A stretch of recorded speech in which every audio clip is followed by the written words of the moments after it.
Okay, so have you ever like felt stuck, in a family business and the power dynamic is just like totally off? Oh, yeah. Well, this novel we are diving into today, The Enemy, throws in this like intense revenge plot that'll have you hooked right away. Really grabs you right from the start. Yeah, so we're going to dive deep into all this family drama, corporate stuff, and build some pretty complicated relationships too. It's a wild ride. So like the main character is Lourdes. She goes by Lou, and she's basically trying to like carve out her own path in this family business. Which is completely dominated by men. Exactly. It's like her grandfather and her stepbrother Neo, they just like call all the shots. And they make it so hard for her to, like, even have a voice at the table. It's kind of like she's hitting this invisible ceiling everywhere she turns. Totally. And you really feel that frustration as she's navigating this world, dominated by men. So was it like her grandfather who was the biggest obstacle for Lou, or was there someone else? Well, he's definitely a big problem, like super overbearing, but the book really highlights, those systemic challenges women in business face. Right. Like it's not just her own personal ambition she's up against. Exactly. It's like the whole system is rigged against her. Yeah. And there's this one part where Lou points out there's only 3 women on a 12-person board. Wow, that's... Yeah, it's pretty stark. And then there's Priscilla, the stepmother. Oh, don't even get me started on Priscilla. She just adds this whole other layer of like drama to everything. She's a master at passive aggression, Oh, but totally, like those backhanded compliments with a smile. Ugh, it makes your skin crawl. There's this scene where she's like mocking Lou's outfit for a board meeting. Oof. It's so cringy, but it also shows how she uses these subtle tactics to undermine Lou. Like trying to mess with her authority and image. Exactly. And then to make things even worse, Priscilla brings her son Neo into the mix, making him Lou's stepbrother. So they were already like butting heads at the company, and now this... So talk about a recipe for disaster. Seriously. Yeah. And it just throws everything off balance, especially between Lou and Neo. Because remember, they used to be friends. Right. They had that connection. Like, they found comfort in each other, especially after losing their mothers. Oh, yeah. That scene in the abandoned stairwell. So poignant. You really see a genuine connection there, a vulnerability. They don't show anyone else. And that early bond is, like, super important because it lays the groundwork for their whole complicated relationship later on. Right. It's like this underlying tension that just keeps building. Exactly. They understand each other in ways no one else can, which just makes their conflict even more intense.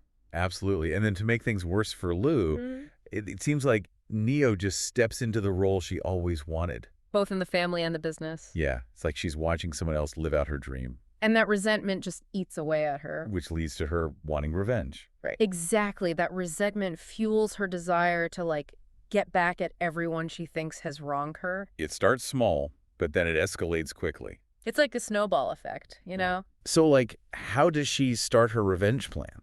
Well, her first act of defiance is actually kind of funny. She uses Neo's credit card. No way. Yeah, she leases this, like, super fancy apartment. Ooh, that's bold. Right, but then she takes things up a notch and starts exposing all these damaging secrets about the board members. And that's when things get really crazy, right? Totally, the whole company is thrown into chaos. It's like a house of cards collapsing. Exactly, and you're left wondering what the fallout is going to be for everyone involved. Then the author just keeps you guessing. She's a master at building suspense. Okay, but let's talk about Neo for a second, because things aren't always what they seem, are they?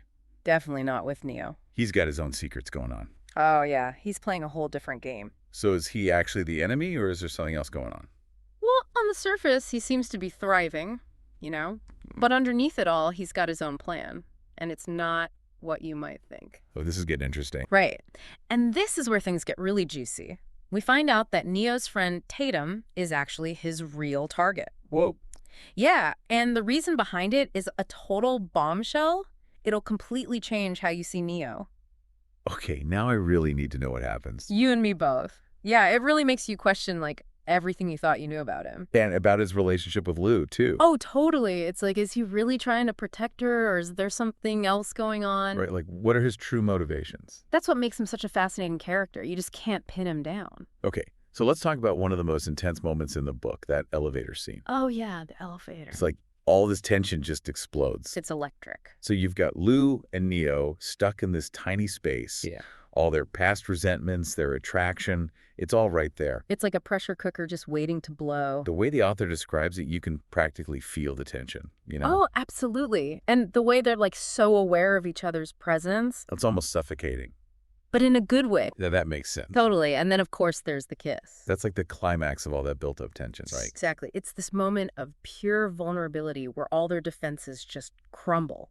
And you can see a glimpse of what could be between them. If things were different. But then the lights come back on. And reality sets in. It's such a good cliffhanger. You're just like, what happens next? And the fallout from that encounter is huge. So how does it affect Neo's plans? Well, it throws a wrench in everything he's been working towards. Because now he has to deal with his feelings for Lou. Right. He's torn between wanting her and needing to see justice done, you know? It's like an internal battle. It really humanizes him. You see that he's not just this cold and calculating businessman. He actually has feelings. And those feelings make him unpredictable. Which makes the story even better. Totally.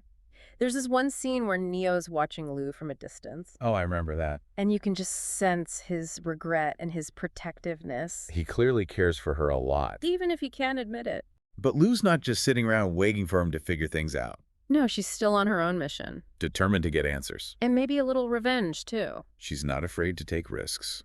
And her actions get bolder as the story goes on. It's like she's not afraid of the consequences anymore. But her choices do have consequences that affect everyone around her. It's a good reminder that even when we're angry, our actions can hurt the people we care about. Sometimes the people we least want to hurt. And then there's that trip to Florida. Oh, boy, Florida. That's when things get really messy. It's like a powder keg waiting to explode. They can't deny their attraction any longer. And things get pretty heated between them. It's definitely a turning point in their relationship. And the aftermath is explosive. They try to pretend it never happened. But everything has changed. Their feelings are out in the open. And it complicates everything for Neo. He's forced to make some tough decisions. Choices that could either protect Lou or expose the truth about Tatum. Will he choose love or justice? It's the question that keeps you on the edge of your seat. And then there's that bombshell Lou drops at the second board meeting. Oh, yeah, that was a game changer. She exposes all these secrets about the board members. Including her own father. It's like she's taking down the whole system. It's a moment of reckoning for everyone. But it also makes you question Lou's motives. Is it about justice or is it revenge? It's hard to say for sure. And how does Neo react to all of this? Yeah, after everything that's happened between them.